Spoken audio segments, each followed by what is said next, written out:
Hey guys, I'm here with my friend Janelle, and she has been with me on my journey since I started Badass Body Workers.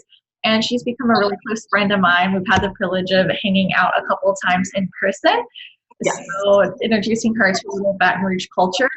But one thing that I love talking to her about so much is working at franchises. And there's a common, perception that I hate franchises, and that is not the truth. I actually really, really like them, and I wanted to talk a little bit today about why I respect the franchises so much and why the industry is going the way it's going. It's because of franchises. And my main topic I want to hit on is franchises succeed and small businesses don't because they have structure, standards, procedures, policies, and protocols. They have their shit together. They have stuff written down. Most small businesses don't. Most small business owners spin their wheels and they wing it. They don't have anything written down.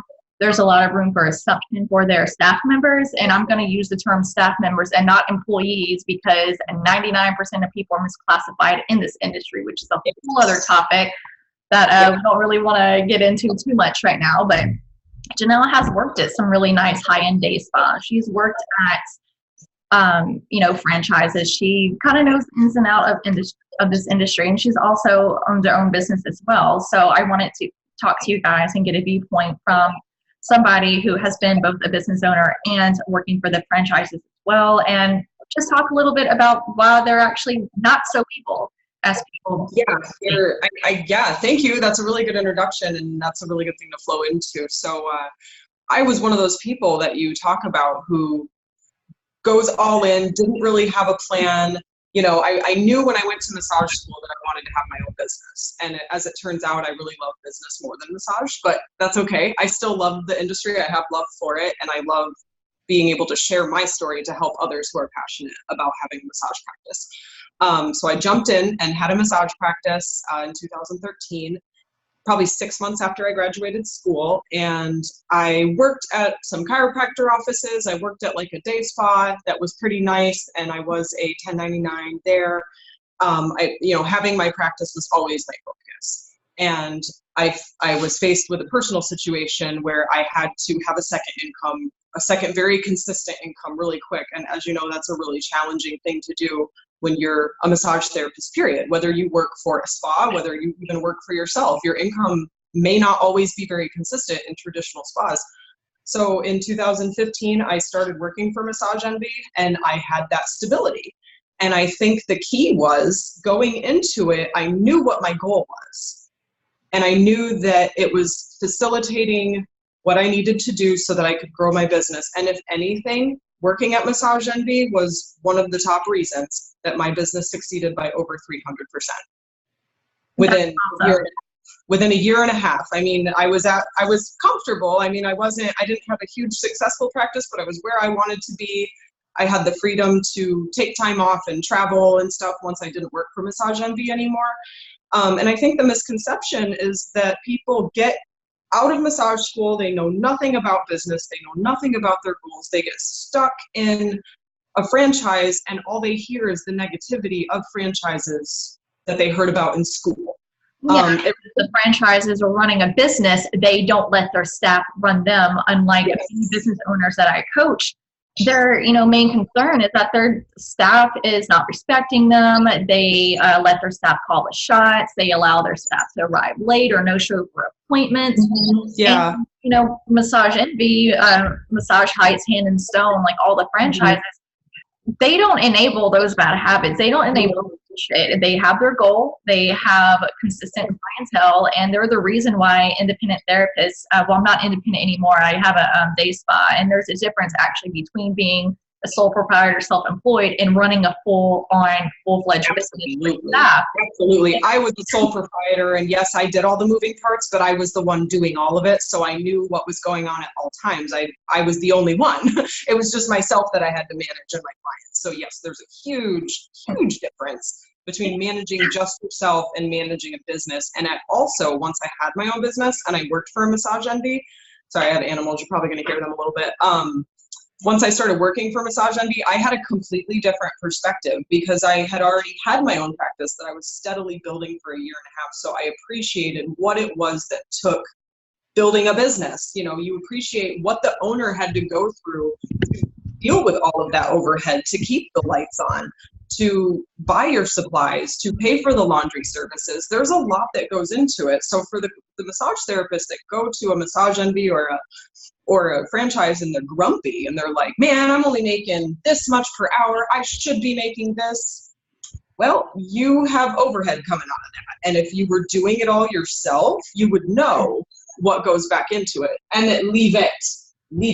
And this is my issue with people who are working at Envy, and they're in this constant negative spiral downwards of a terrible, like, lack mindset. Usually they come out of school, so they do need to get the hands on as many people as possible. Then you can really like refine the modalities that you want to practice and what type of people you want to work on. Right. But they think to myself, oh, I'm only making anywhere from, obviously each franchise owner is different, but the average is what, $15 to $25 per month. Yeah, I would say 15 to 25. Yeah. Mm-hmm. And that's of course not including tip and other little bonuses and incentives that the company offers. And you don't have to pay overhead and taxes on that. So it's a lot of people working for franchises are making way more than business owners or sole proprietors working for themselves, but they think, oh, well, I'm going to go off and start my own business and only charge $30 or $40 a massage because that's more than the $20 I'm making at Envy. Wrong. Mm-hmm. You're still making more at Massage Envy, by the time you average everything out and at the end of the year, expenses and taxes. And then that like lowers the value of the industry as a whole. But Massage Envy is providing a platform and stepping stone for people who otherwise couldn't afford a massage to start with. And then they go get a basic massage and it feels nice. It feels great. They get a little relief for a few days, but then they realize, oh, I need something a little bit more advanced. I need an expert that does X, Y, and Z that Massage Envy doesn't offer. And they aren't going to be offering all the advanced modalities because they have to stay super consistent. And yeah, they train all their therapists because if I'm a member of a franchise and I go travel and I'm in pain, well, I can go to any franchise and get it's very convenient. Their model is so convenient, and it was actually the Massage Envy model that helped me be like, maybe I should have memberships, and I did, and it worked for my marketing very well. And the people who I had as private clients, I was really lucky in that the Massage Envy owner really kind of had like a don't ask, don't tell when it came to your own business. As long as you weren't swiping people there and you weren't openly talking about your own business there, she didn't care, because at the end of the day, Massage Envy is not taking any kind of business from anybody. Yeah, they know. Well, Massage Envy and when I say Massage Envy, obviously I'm referring to all the franchises, Hand and Stone. Right. But they're not taking anybody away. They're actually normalizing it, like you said. They go in and get a massage. Sometimes it's a really basic one, but it's a very clinical, professional environment. There's no funny business, nothing, no questions. It's very structured draping, protocol, everything that really gets people used to what can help them down the road. And also the franchise I worked for, and I also interviewed at one here that I ended up declining, there are some longtime therapists who just get comfortable at a Massage Envy, and the downside is that they go into it with a lack mentality. It's not Massage Envy's fault that you can't start your own practice. Exactly. It's your fault. It's well, just because franchises are so popular now and they're exploding, shows you how successful they are, despite how much therapists want to bitch about them. They're doing it right. And B, a franchise does absolutely not have a monopoly on every single person who wants a massage. That is your responsibility as a therapist, right? To be individual and create a niche and be different from the crowd. That is your responsibility. It is not a franchise's fault. Right. If you're not. That goes back to massage therapy school. I think that what you teach needs to be part of the curriculum. I mean, I found you, I think, was 15 or 16 when we first met 3 or 4 years ago. I can't remember now. But if I had found you first, I wouldn't have really went through everything I went through, because I had to stumble and learn my worth, and I had to learn my boundaries, and I had to learn when to raise my prices. And as soon as between you and working at Massage Envy when I needed to, that kept me on a really good track. So yeah, it's a really great place to start. And if it's what people want to do to stay, then just know you're worth enough to know what to ask for. And I was able to do that too. I knew I was confident. I was way more confident in maintaining my own clientele as well as Massage Envy clientele. The one downside about franchises is when people call and they want an appointment, they're going to fill their books. They don't care who they're scheduling with. They're not going to leave people like for regulars. Then after a while, your regulars can't get in. And if I would have known the amount of stress and anxiety that I would be saving by working for somebody else, I absolutely would not start a business. And, in school. I think it's good that you did, though, because you have all of these accessible materials to divert to the community of the people who want to know these kind of things. Well, it's people like you and some of my former staff members that I've had that have worked at franchises before that has really helped me out, because I was one of those people that was kind of winging it. I was a solopreneur, and then got so busy, and my other contract therapist that I had, we got so busy overbooking, so I had to expand my business because you can only raise your rates so much before you need more space. So I expanded and I started hiring people, and I was just kind of winging it. I was sort of on the trust mentality, like, oh, I'll just train them, and I trust them to do what they need to, and I trust them and I didn't have anything written down. And fast forward, I was this close to selling my business to a colleague that has been asking me about my clientele forever before, I hired a manager to take over everything for me. And the chain of command is huge. And they have that at Envy as well, like lead therapists, receptionists, owners, franchise owners. Like I had to set myself apart, and I had to get out of the treatment room, and I had to play owner and not play manager and owner at the same time. I had to hire somebody and delegate all those tasks over. And it's amazing the amount of respect that my staff gives each other and myself and my clients now that we set boundaries and we have protocols in place. Yes, isn't that so nice? Everything's running so well, and I know you ran it one way for so long, so it was hard to do that delegating and transitioning. And the transitioning, and it's scary, but that means you're doing it right. Like the podcast you showed me today, the Unfuck Your Brain.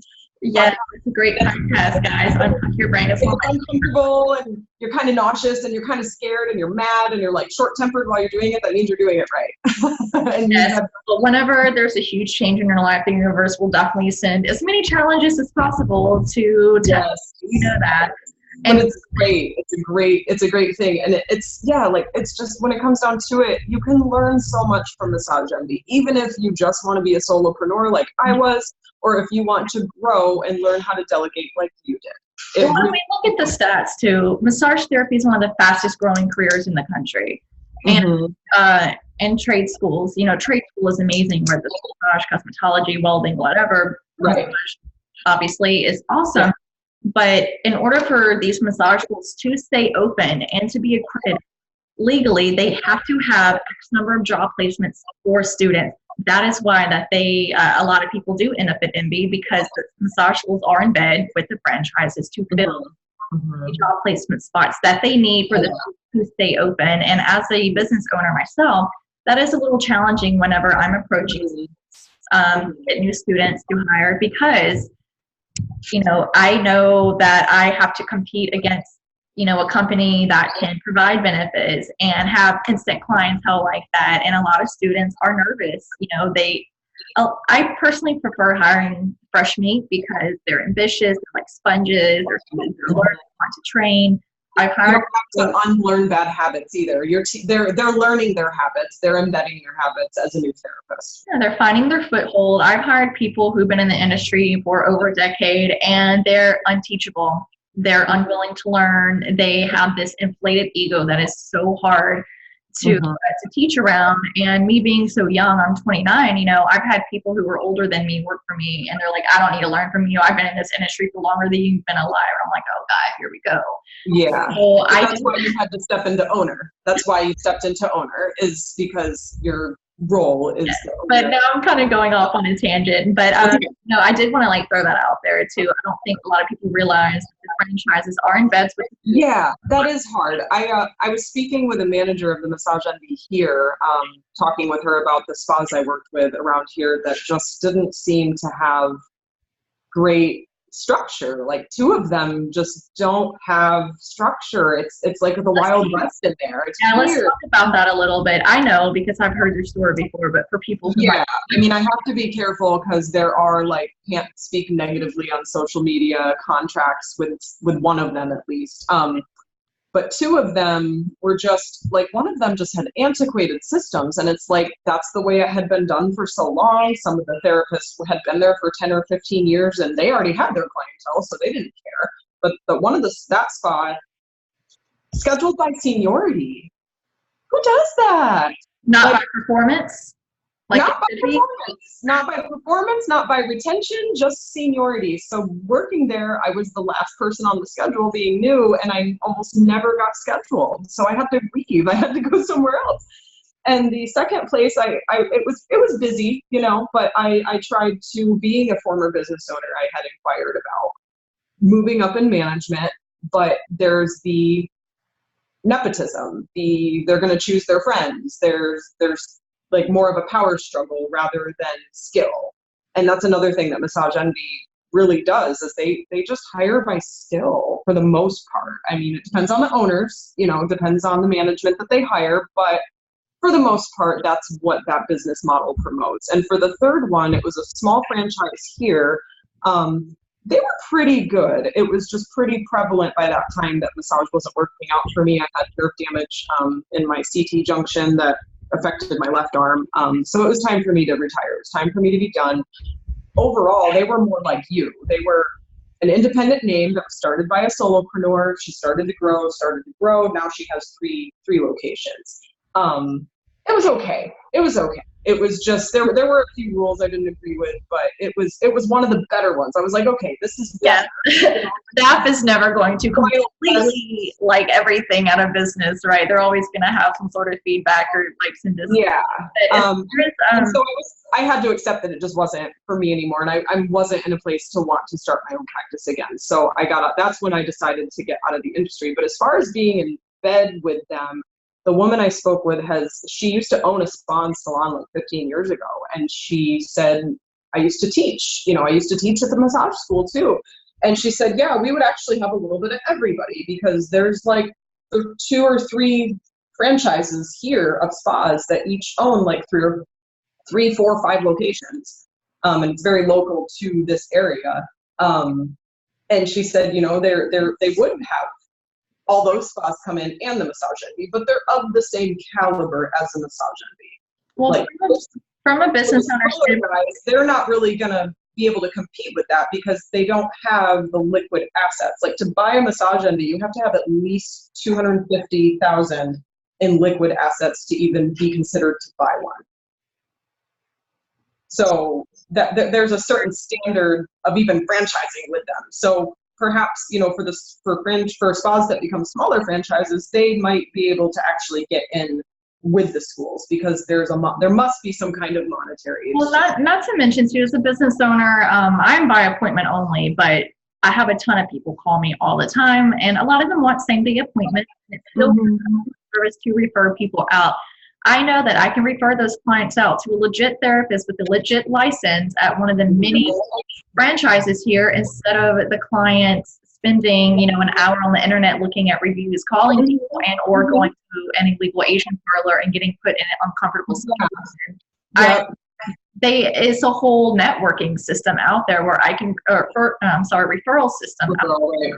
And as far as I wanted to ask you, working, at several spas and Massage Envy, and how is the teamwork? Do you find it to be more team oriented at one place or another, or? No, it's large resentment for upper management, antiquated rules that don't change. The massage therapists seem to be, for the most part, on the same page. In my experiences, equally frustrated, but they don't leave. And that becomes kind of that, how you go into an old I'm sorry, what's the word? Salon. Like to get your hair done. And there's like these To the beauty parlor. Beauty parlor. That's what I was gonna say. Like an old beauty parlor, and it's all this underhanded, undercutting gossip, passive aggressive tension. It's a lot of that. I really liked my coworkers. The disconnect happened as it went up from there. And it just became more about, it wasn't servant leadership. It was just boss, and the teamwork just wasn't there. I actually had more positive experience with Massage Envy because that teamwork is there. You're helping each other out. You're communicating. You might have tension. Well, as you said, it's all about the franchise owner as well. You're going to have franchise owners everywhere. You have really great owners.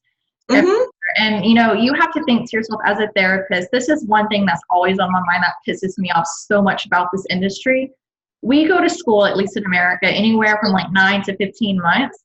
Yeah. We're making an average between like $15 and like $30 an hour, more or less. That's like the very average.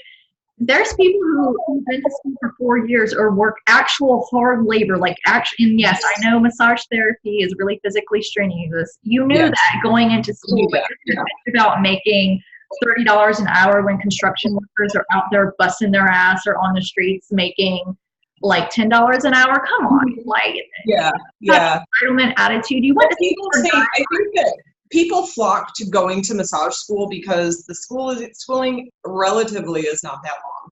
You basically go in for a certification, depending on your state, and you are out with a massage license, and you are employed by any spa, any chiropractor, depending on where you are. Well, the schools give false promises.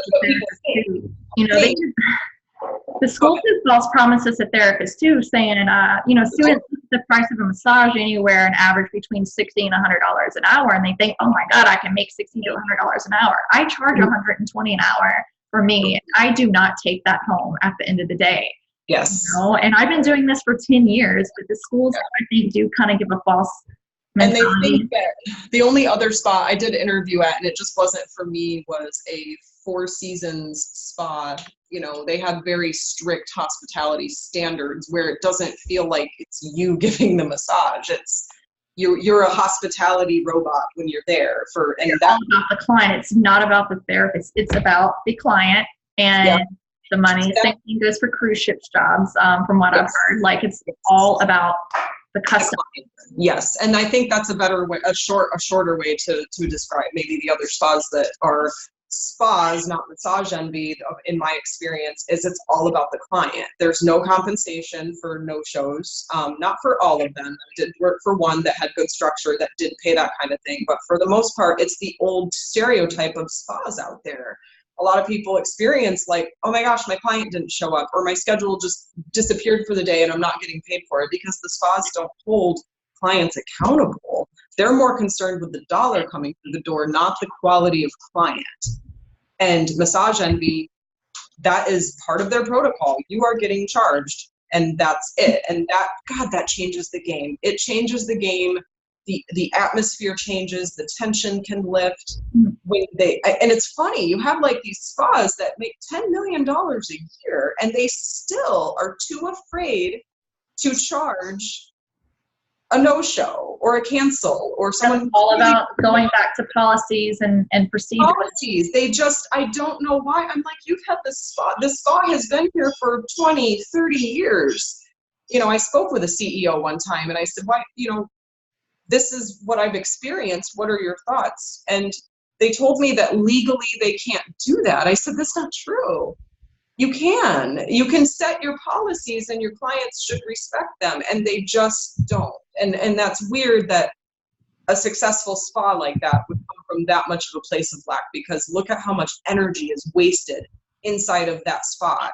From their front desk people, from the people answering the phones. Speaking of front desk stuff, I had a therapist, a former employee of mine, loved her to death, but one thing she told me was, I don't like rebooking clients. Whenever I was at Envy, the front desk rebooked them for me. I shouldn't be responsible for this. I said, you shouldn't be responsible for that at that job, but over here, you are responsible for rebooking. And that therapist was scared to fucking death to rebook clients. She did a little bit, but I think it was just too much out of her comfort zone, and that probably was my fault for not. She's working for someone for a reason, because she doesn't want to be the one to do that. She's not the one running her own business. Some people really just want it. For the people who just want to go to work, massage, say, hey, this is what I recommend for you, and some of the clients listen, some of them don't. I was pretty comfortable with it. When I worked at Massage Envy, I was LMT of the month within 90 days because I was already comfortable with saying, this is what you need, this is why, explaining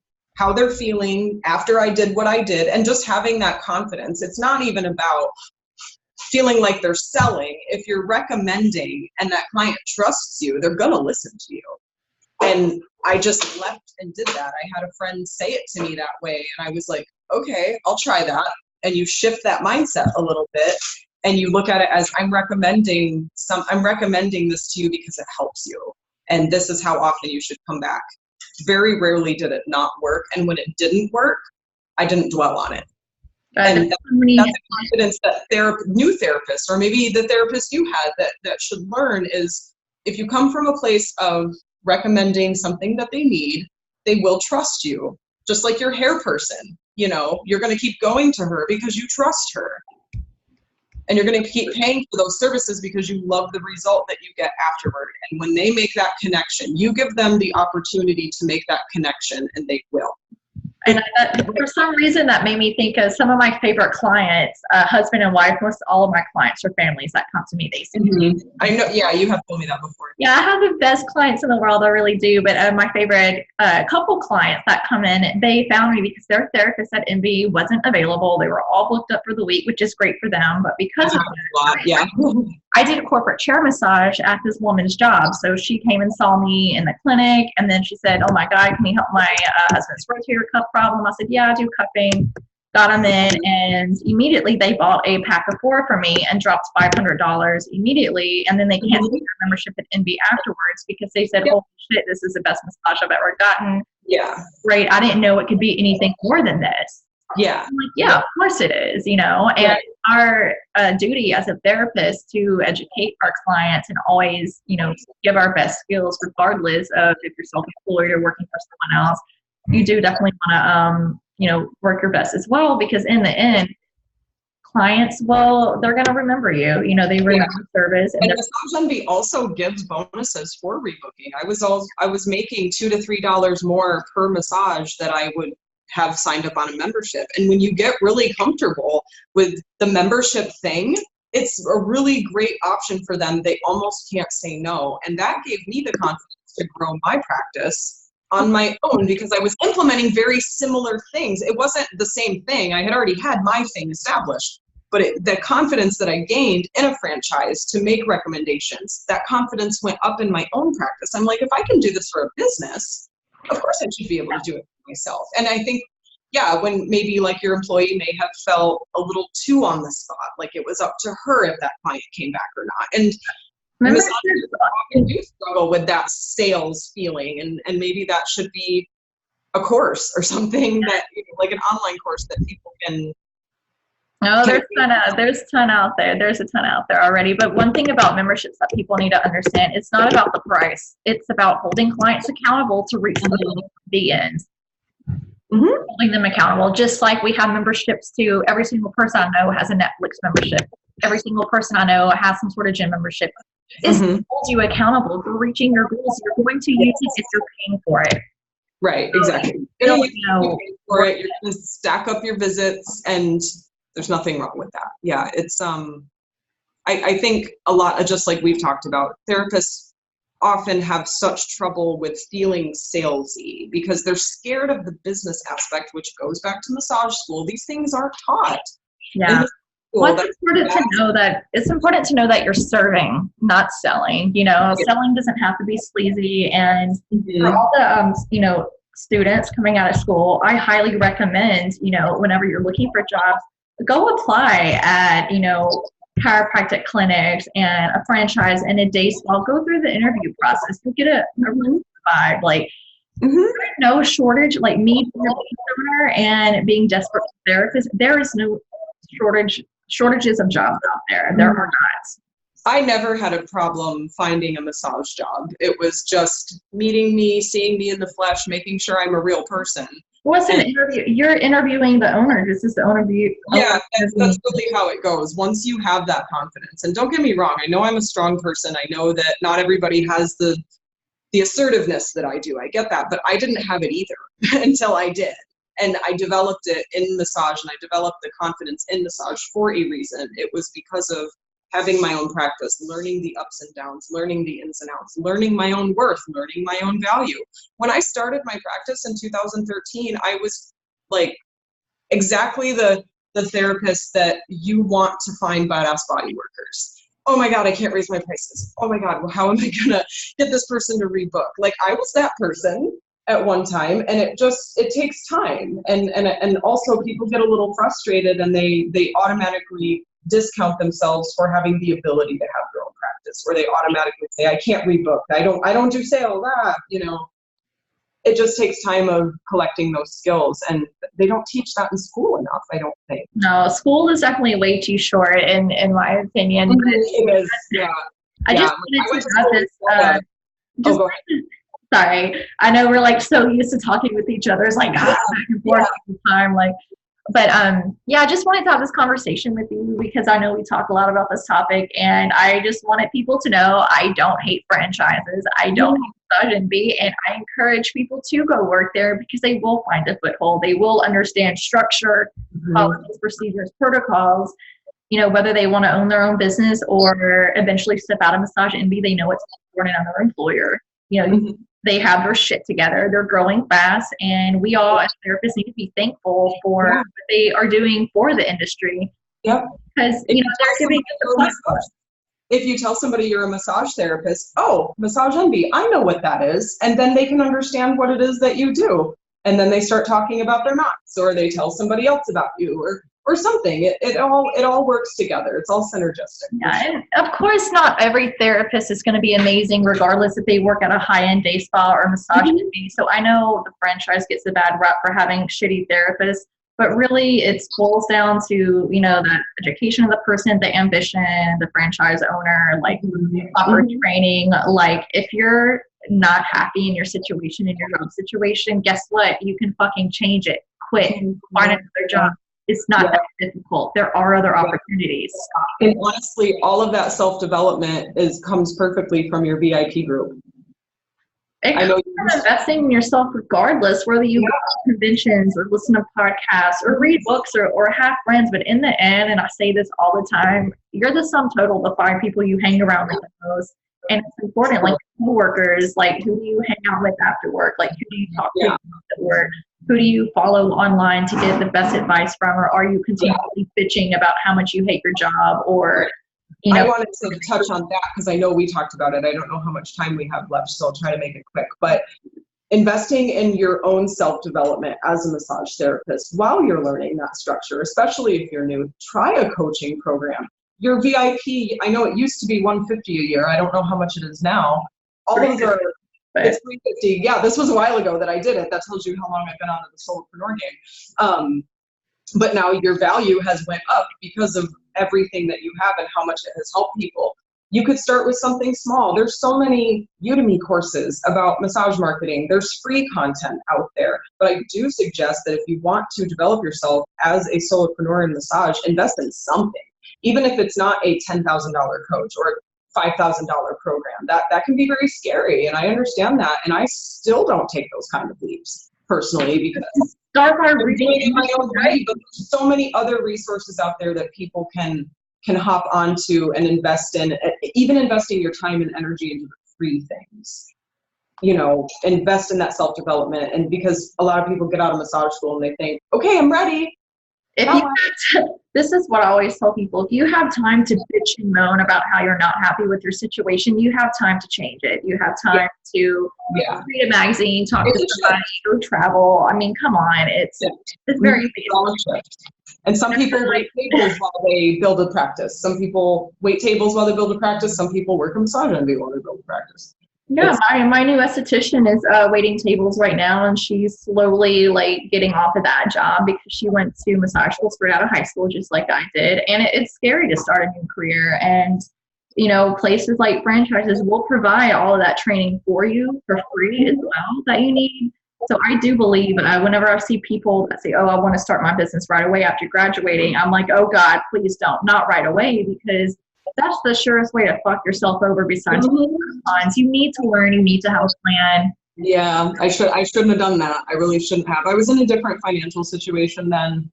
And still, even with my positive financial situation, I still wish I hadn't done it, because I had to learn as I went. And that took about 8 or 9 months just to learn fast. We all wing it sometimes. We have to. Yeah. How we. Yeah. But I don't regret it. It brought me what I have today. It brought me the knowledge that I have today that I can share with all of you who don't do what I did. Well, even if you're, working at a franchise or just out of school, like, I just see so many people like, oh yeah, cool, I'll just charge $30 for an alcohol and I keep all of it. God, that is the wrong mentality. Like, please don't drive down the industry. You are doing a disservice not only to yourself, but to the entire industry. We train people how to treat us, and if people think that massages are only $30 an hour, then they're such givers too. Like starving healers. That's something that needs to stop. That's where the industry needs to go. Is the starving healer syndrome needs to stop. A whole other topic. They're like, I got into this industry to help people not make money. I'm like, I got into it for both, and that's totally fine. Yeah, that's totally fine. So the resources are there, people. Yes. So yeah, I'll wrap this up real quick, but I just wanted to hop on and chat a little bit with one of my good friends and talk about why I do not hate the franchises, regardless of, my very strong opinions about them, especially about the job placement thing. But I think they're great. I think they're doing this industry a huge favor overall, and we all need to be grateful and lucky. And, my main takeaway about all this is trust in yourself, and that will follow. Use it as a tool. It's a great tool, and use it to pay your bills while you're learning to be a massage therapist. Learn. I mean, we're therapists. Our jobs are to get our hands on people. And again, the franchises absolutely do not have a monopoly over every single person who wants a massage. There's enough people out there for everyone.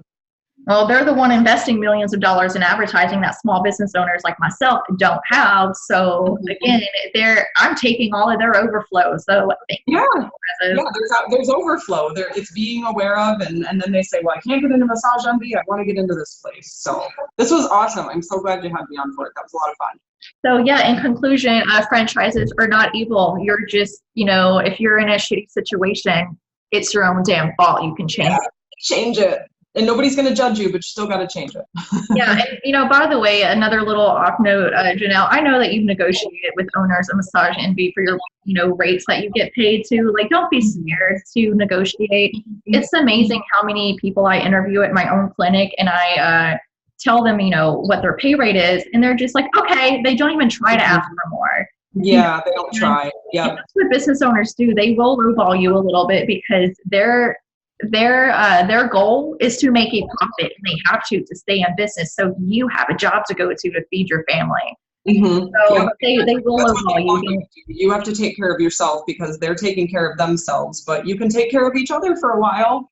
Yeah, don't be afraid to ask for more. Guys, women especially, we tend to be really scared of asking. That's also why it's really good to start out however you need to start out, learn your niche, learn your value, learn your worth, find your specialty, work at that for a while. And like I said, I didn't start with the confidence to be able to negotiate and walk away when I wasn't being paid my worth or otherwise. What was the highest that you've gotten paid working at one of the franchises? Franchise like the spa or the franchise, any. Yeah. Well, Massage Envy, when I say franchises, I mean MV, but. I mean, the ones that I worked for here were technically franchises. I would say it was 40%, so it was nearly 40 an hour. Nearly, but everybody got paid that, but that wasn't something that I negotiated. I was offered 25 at a Massage Envy that I declined for another spa job. That was the last one I have, and I believe that was 30. So between 25 and 30 were my higher offers. Yeah. Yeah, and I have a friend who's been a counselor for 30 years, and she doesn't even make $25 a session. So, and she went to school for 6 years. So, like that, I was like, Wow, that's heavy. That's heavy. Yeah, like come on. I swear to God, this is the only industry that bitches about not getting paid enough whenever they don't want to really step up to the plate, and only went to school for 9 months. And yeah, I blah blah blah. I get it. You have a bachelor's degree in science before. I get that you've taken so many CEUs. Life is But hard. at that point, you should be able to voice your worth and say, you know what, I have a bachelor's degree on top of massage. I have all of these CEUs. Then you should be naming a higher price and you should be confident about it. And you should be really good at what you do by then. Well, common sense for running a business too, for business owners.